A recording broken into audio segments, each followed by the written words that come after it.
Suspense. Tonight, The Diary of Sophronia Winters, starring Agnes Moorehead and Ray Collins. Suspense is presented for your enjoyment by Roma Wines. That's R-O-M-A, Roma Wines. Those excellent California wines that can add so much pleasantness to the way you live, to your happiness in entertaining guests, to your enjoyment of everyday meals. Yes, right now a glassful would be very pleasant, as Roma Wines bring you Suspense. This is the Man in Black, here for the Roma Wine Company of Fresno, California, who tonight from Hollywood bring you as stars Miss Agnes Moorehead and Mr. Ray Collins. Miss Moorehead and Mr. Collins will appear in A Study in Terror, written especially for them and for Suspense by the distinguished radio playwright Lucille Fletcher. But before we take you to the scene of our drama, let's conjure up a scene of our own. Let's imagine ourselves in sun-drenched Havana, dining in the gay Club Montmartre. As you listen to the music, you put down your wine glass to tell our host how much you enjoy his hospitality. Part of the credit belongs to Cuba, he smilingly acknowledges, but part of the credit belongs also to your country for producing this excellent wine, which adds so much to our enjoyment. For this is Roma Wine from California in your own USA. Now, it is a fact that connoisseurs of many other lands know the excellence of Roma wines, made in famous wineries located in the heart of the choice wine districts of California. But millions of Americans also know these things and have made Roma by far America's largest selling wines. Here at home, Roma wines are truly inexpensive. No duty, no overseas shipping costs to pay. And for only pennies a glass, your meals, your entertaining can have the added delight of superb Roma wines. You will find them of truly excellent flavor and character, fine products of age-old winemaking skill perfected by modern quality controls and tests. Ask for R-O-M-A, Roma Wines, made in California, for enjoyment throughout the world. And now with the Diary of Sophronia Winters, and with the performances of Agnes Moorehead and Ray Collins, we again hope to keep you in suspense.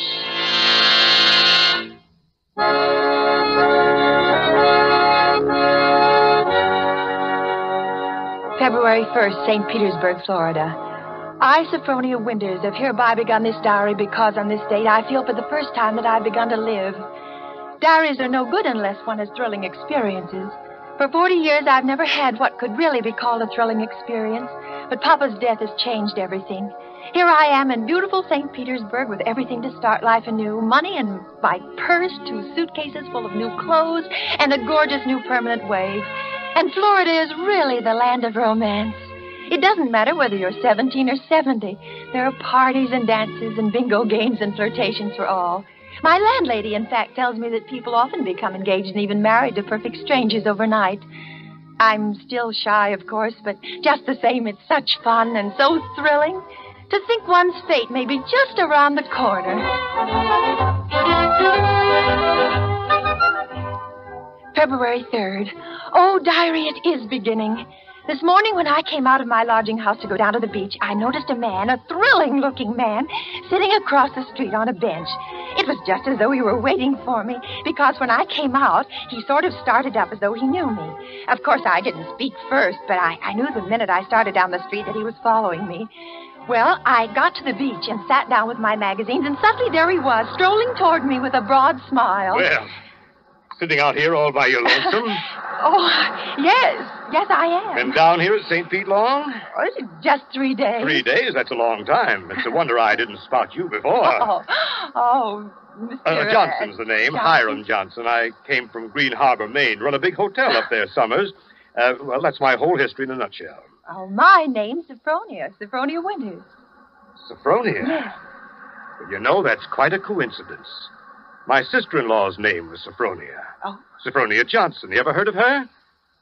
She looked quite a bit like you, too. Sophronia Johnson? Mm-hmm. No, I'm afraid I haven't. Who was she? Someone very famous? I'm so ignorant about these things. Well, that's all right. Say, look at that sun, will you? I'd say it was pretty nearly time for lunch. You know, Sophronia, it's kind of mysterious, us finding that 9-point starfish on the beach together. My sister-in-law, Sophronia, used to collect 9-point starfishes. To think your name, Sophronia.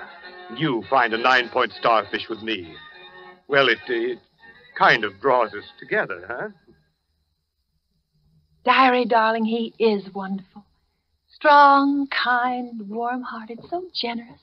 I feel as though I knew him completely, as though I'd known him all my life. What's the good of waiting, Sophronia? I've got to be back at the hotel in a week. We may never see each other again. Oh, Hiram, don't say that. I couldn't bear it. Then let's do it right away, tomorrow. There's a parson out on Coral Avenue who'll do the job for us. We could take a nice moonlight drive out to the alligator farm. Afterward, have a nice shore dinner. Then climb on board the Orange Blossom tomorrow night from Maine. Maine? Oh, it's all so wild, so mad, so thrilling. But what would your family think? Wouldn't they be shocked? Oh, my family's all dead. I'm my own boss. I'd have to help you run that big hotel. I wonder whether I could do it, meeting all those people. Oh, don't worry about that. Just think of Maine. The big, dark pine woods, the sand, the bay. The two of us alone together. The two of us alone together.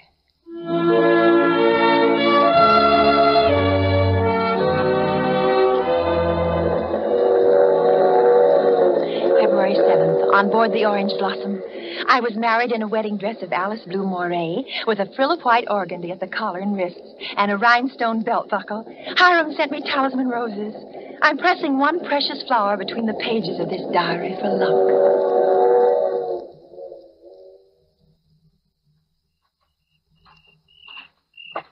We'll see it beyond this bend in a couple of minutes.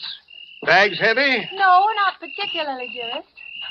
Oh, I can't get over that taxi man at the station. Imagine his insolence, saying he didn't want to drive us. There's the place. Oh, wait a minute. I don't want to look until I put down these bags.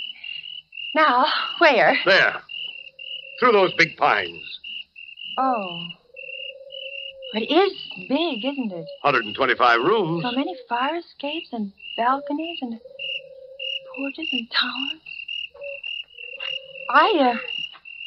I stayed in a hotel like that once, years ago, with Papa. It was very fashionable and... My grandfather built that place 50 years ago. It hasn't been changed much since. No. Of course you put in modern plumbing. Not yet. Well, here we are. Walk in. What's that? Just a foghorn out in the bay. Fog? We get it almost every night in this kind of weather. What are you locking the gate for? Why not? There's nobody coming in after us. Or going out again for a while. But I thought you said the hotel... The hotel's empty. Empty? Hiram? What is it now? Hiram, darling, I know it sounds silly, but let's not go in there tonight. Let's wait until morning. Why? Oh, just because it's so dark and empty. There's not a light in the whole place, and no one's expecting us. What'll we eat, and where'll we sleep? Let's stay in the village just for tonight. I've got things to eat and a place to sleep. Come on. Oh, my arm! Hiram! Hiram! You remember my telling you down in Florida about my sister-in-law, Sophronia? Well, that's her. Over there on the wall. Take a look at her. Hiram, darling, just now you hurt me. Do you realize that? You twisted my arm. I said take a look at her. Tell me what you see. Well, the glass is very dusty.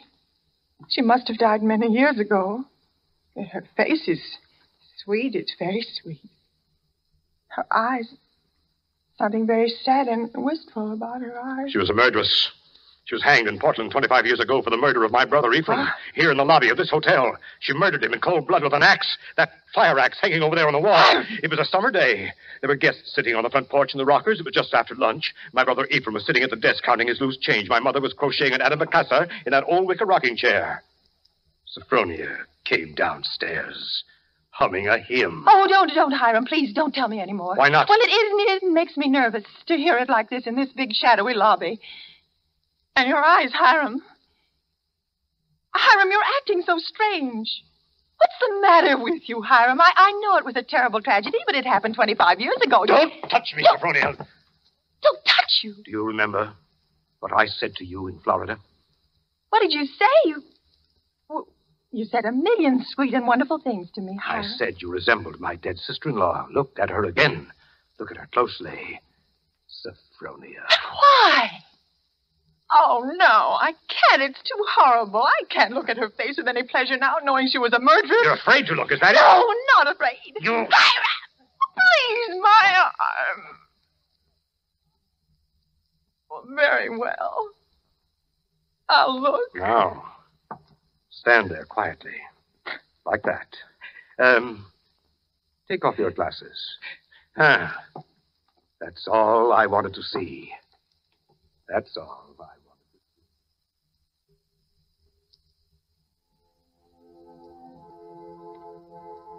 February 12th, Green Harbor Hotel, Maine.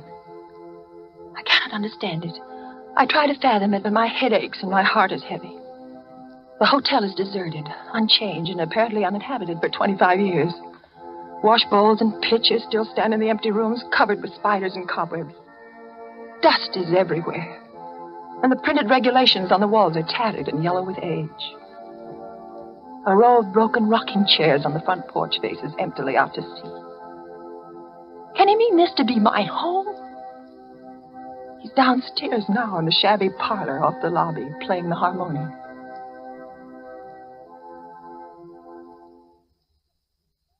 Sophronia? Yes? Yes, Hiram? Sleeping? No, dear. Well, why is your door locked? Come out. I want to show you around the place. It's all right, dear. I've seen it. I've seen just about everything. No, you haven't. You haven't seen the grounds at all. The grounds? But Hiram, it's after midnight.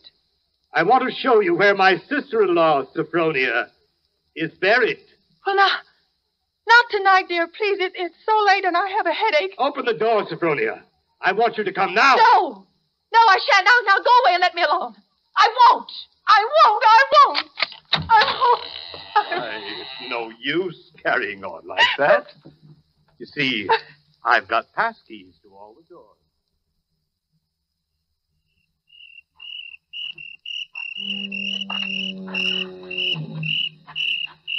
And beyond, where those 4 birches are standing, is where my sister-in-law, Sophronia, was laid away 25 years ago. It was the biggest funeral in the neighborhood. Folks crowded outside the gate with the dozens trying to get a look, but we wouldn't let them. Buried her ourselves, without a service, out here by herself on the grounds. Ephraim is buried in town, but not Sophronia. I had a feeling that I'd have to keep an eye on her even then. Keep an eye on her? Oh, I knew she was one of those restless sleepers who wouldn't stay quiet in her own grave. I knew before the year was out she'd find some way to start roaming around, hunting for mischief again. She was a young she-devil to the core, Sophronia. They could hang her till doomsday, and it wouldn't do any good. You mean you think she haunts this hotel? No, not this hotel. She never had any use for it, dead or alive. No, she makes for the warmer climates. She was always a cold-blooded little fish, freezing and shivering all the time. It's places like California and Texas and Florida she makes for. Florida? Yeah, that's one of her favorite haunts, particularly around St. Pete. She likes the flowers and the sun and the romance. Hiram, I feel cold. Do you mind if I go inside now? Just a minute. I haven't explained everything. You think I'm crazy, I guess. Crazy. But I'm a lot smarter than some people give me credit for. Because, you see, I have found her now 3 times. Do you, see that grove of birches over there? Under every one of them's a grave. I've found her wandering the earth in disguise 3 times. And I've killed her 3 times. And it still doesn't do any good. She's still restless. You mean you've killed 3 different women? So now I keep another grave to remind her. It's waiting now. Would you like to see it, Sophronia? No, Hiram, no, please. Are you afraid to see it, No, Sophronia? Hiram, you don't mean to say that you think just because my name happens to be Sophronia and that I look a little like... Think what, Sophronia? Nothing.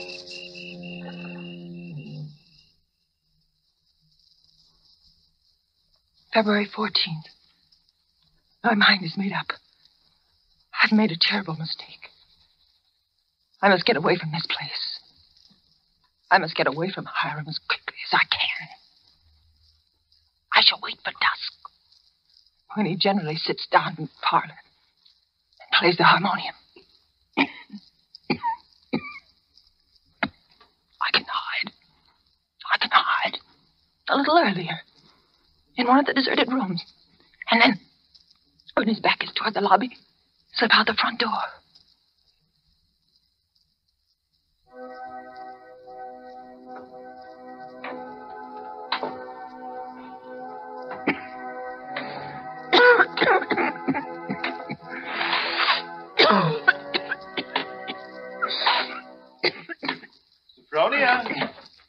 Sophronia!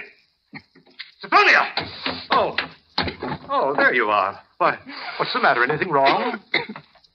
No, Hiram. You didn't want anything outside, did you? Because if you do, you'll have to ask me to get it for you. You see, I always keep this front door locked. Yes, And yes, Hiram. the back door, too. And all the doors leading out into the porches and the fire escapes, and a good many of the windows. Makes one feel safe from thieves and peeping toms. Oh, you've got a cold. Oh, that's too bad. Yes. Yes, I must have caught it last night outdoors. The damp. You ought to be in bed. A good one. The only good bed in the house is in my sister-in-law Sophronia's old room. Oh, no, Hiram. I'm all right. I'm all right. It's just a little head cold. Oh, little head colds often develop into pneumonia. It's too bad I didn't think of that before. You might have slept in it from the very beginning. Here, up these stairs. Why, what's the matter? Are you so weak? No. No, I'm all right. This room's the cleanest in the hotel, too. I've always had a sort of suspicion about that. Yeah, you see? I've kept everything as it was. What's the matter? Nothing. Nothing. It's just... Seems kind of familiar. No. No, it's just that seeing it so clean. Seeing it as though someone were living there, as though they'd only just stepped out for a moment. It's just as she left it that afternoon when she walked down to murder my brother. You see her needlework on the table with a needle sticking in it? Her hymn book still open? She was very fond of singing hymns, Sophronia was. Had a nice voice, too. I used to accompany her. Oh. I'll turn down the bed for you. Then you can get undressed while I go and make you some hot tea. No, I don't want any. Here's the closet. You can put on one of Sophronia's dressing gowns. Diary, I'm beside myself. I shall go mad. I shall go mad. 2 hours have passed since he locked the door on me. Night has fallen. I'm alone. Alone in this horrible room with its hideous little mementos of death. I'm sitting here at her little wicker table, trying to be calm, trying to write this. Somehow, when one writes about a thing, it doesn't appear so real. My hand has just brushed against her needlework, her hymn book. I can't bear having them near me. I must get them out of my sight anywhere in that closet or bureau drawer. Ready for your tea? No.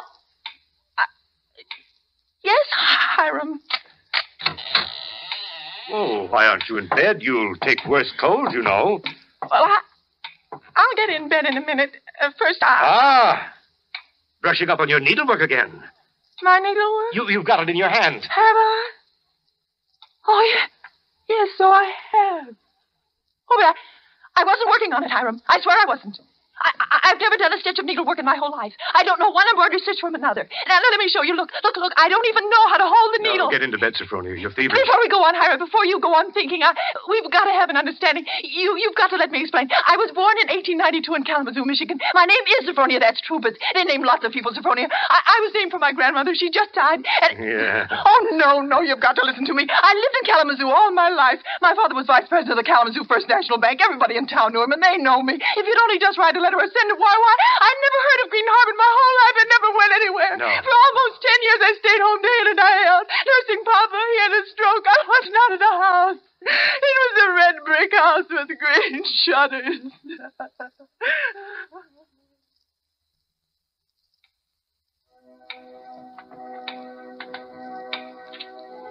February 15th. Now I live only from moment to moment, listening to each creak upon the stairs. Oh, my cold is growing worse. I've been in bed all day. It's night now. The foghorn has begun to blow again.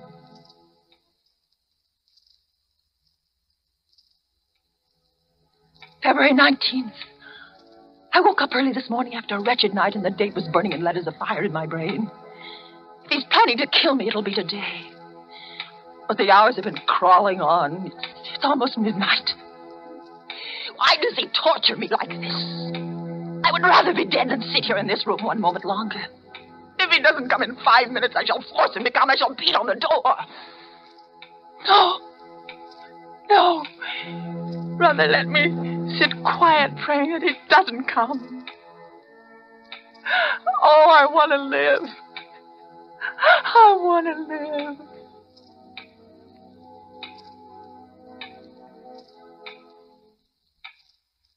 Sophronia! It's come. Sophronia, come downstairs. I want you to sing me a hymn. Sing. He never asked me to sing for him before. But she sang. I can't sing, dear. I told you that long ago. Did you? Well, I've forgotten. And besides, how can I come downstairs when my door's locked? It's unlocked. Try it. Unlocked? Oh, no. How could it? Oh, it is, and I never knew it. Coming? Oh, you unlocked it sometime while I was just sitting. Why didn't I try a few more times? Sophronia! Yes, Hiram. I'm coming.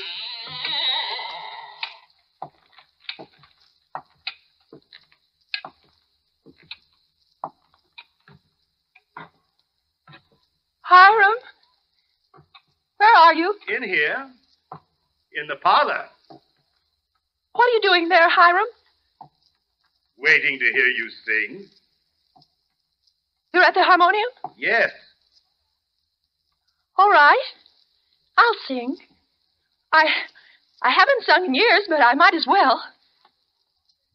I'll sing for you out here in the hall. My voice will carry better. It always did carry better in the hall, didn't it, Sophronia? So you remember that, too. Of course, you know both the front and back doors are locked. Yes, Hiram, dear. Shall I sing, too, Sophronia? Would you like me to sing along with you? If it pleases you, Hiram. Work, for the night is coming. Work in the morning sun. Work, for the night is coming. When man's work is done. Work while the daylight darkens. Work in the summer sun. Work, for the night is coming.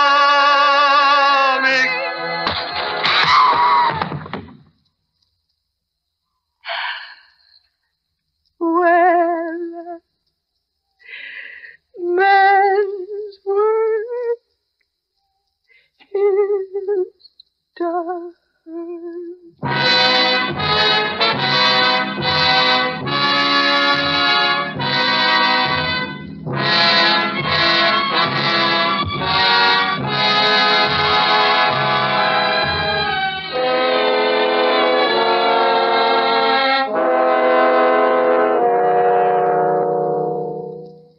There's only one more page.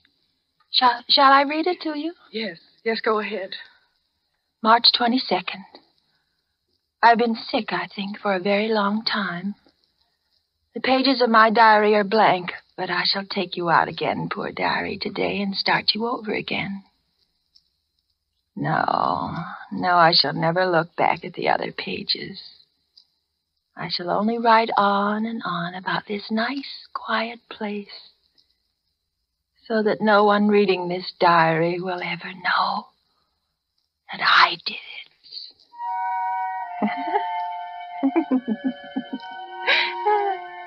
But I did do it, diary. I was smarter than he. When I opened that door at the head of the stairs and heard the music, when I saw the fire axe still hanging on the wall.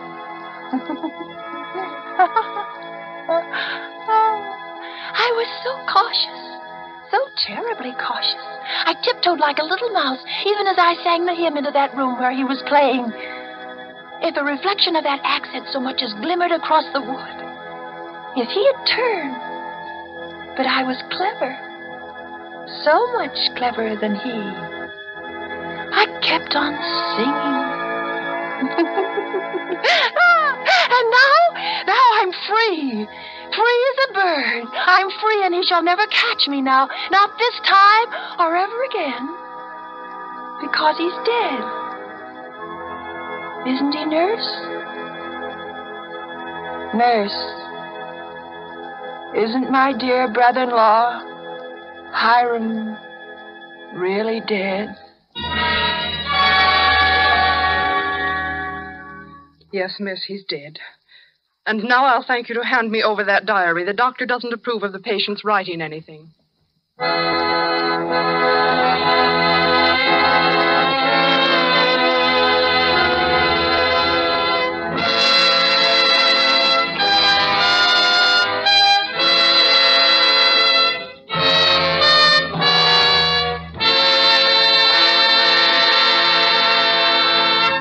And so closes The Diary of Sophronia Winters, starring Agnes Moorehead and Ray Collins. Tonight's study in Suspense. Suspense is produced and directed by William Spear. It's my job, it's my privilege, to tell you how much pleasure and enjoyment you can add to everyday living by serving Roma wines, with meals, when entertaining, or any time. And in hot weather, let me suggest Roma wine cooler offers. Just put ice cubes in a tall glass, half fill it with your favorite Roma wine, then fill it up with sparkling water. For a sweeter drink, just add sugar and stir. Ah, that, my dear people, is really something. And it's so simple, so good, and so inexpensive. It's a fact. The cost of Roma wines is only pennies a glassful. Get Roma wines today. Enjoy them regularly.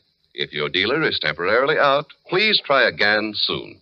Just be sure you ask for R-O-M-A, Roma wines, America's largest selling wines, made in California, for enjoyment throughout the world. Agnes Moorehead appeared through the courtesy of Metro-Goldwyn-Mayer and is currently being seen in their production, Dragon Seed.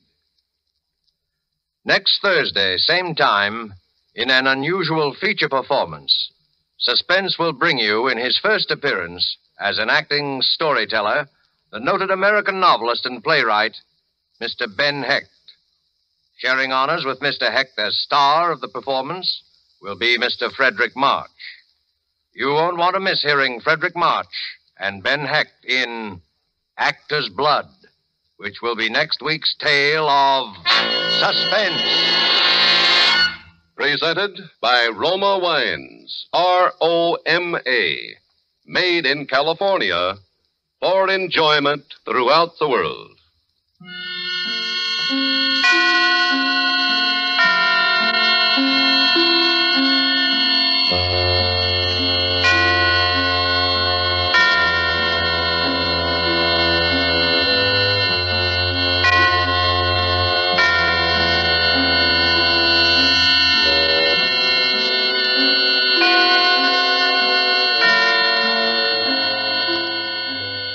This is CBS, the Columbia Broadcasting System.